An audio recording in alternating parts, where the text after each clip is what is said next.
சிறந்த சிருஷ்டிகர்த்தர். கர்த்தர் அனைத்தையும் சிறந்த முறையில் சிருஷ்டித்திருக்கிறார். சிருஷ்டிப்பதற்கு அவருக்கு ஒருவனும் திட்டம், வரைபடம், ஞானம், உதவி கொடுக்கவே இல்லை. சத்திய வேதத்தில் சில வசனங்களை பார்க்கலாம். கர்த்தரே சொல்வது, நான் பூமியையும் மனிதரையும் பூமியின் மேல் உள்ள மிருக ஜீவன்களையும் என் மகா பலத்தினாலும் ஓங்கிய என் கரத்தினாலும் உண்டாக்கினேன்.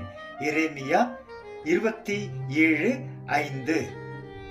வானங்களை படைத்து பூமியையும் வெறுமையாக இருக்கும்படி படைக்காமல் அதை குடியிருப்புக்காக செய்து படைத்து அதை நிலைநிறுத்தின தேவனாகிய யெகோவா சொல்கிறதாவது, நானே யெகோவா, வேறொருவர் இல்லை. ஏசாயா 45:18. யெகோவா ஞானத்தினாலே பூமியை அஸ்திபாரப்படுத்தி புத்தியினாலே வானங்களை நிலைநிறுத்தினார்.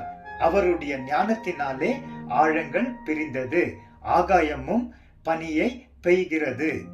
நீதிமொழிகள் 3:19 மற்றும் 20.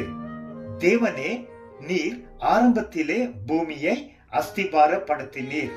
வானங்கள் உம்முடைய கரத்தின் செயல்களாக இருக்கிறது.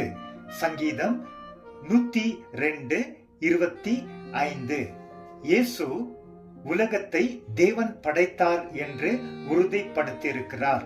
மார்க்கு 13:19. கர்த்தாவே, நீர் வானத்தையும் பூமியையும் கடலையும் அவைகளில் உள்ள எல்லாவற்றையும் உண்டாக்கின தேவனாக இருக்கிறீர். அப்போஸ்தலர் 4:24. கர்த்தாவே, தேவரீர் மகிமையையும் கனத்தையும் வல்லமையையும் பெற்றுக்கொள்வதற்கு தகுதி உடையவராக இருக்கிறீர். நீரே எல்லாவற்றையும் படைத்தீர்.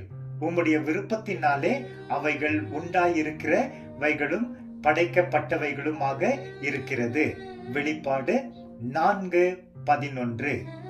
விசுவாசத்தினாலே நாம் உலகங்கள் தேவனுடைய வார்த்தையாலே உண்டாக்கப்பட்டது என்றும் இவ்விதமாக காணப்படுகிறவைகள் காணப்படுகிறவைகளால் உண்டாகவில்லை என்றும் அறிந்திருக்கிறோம்.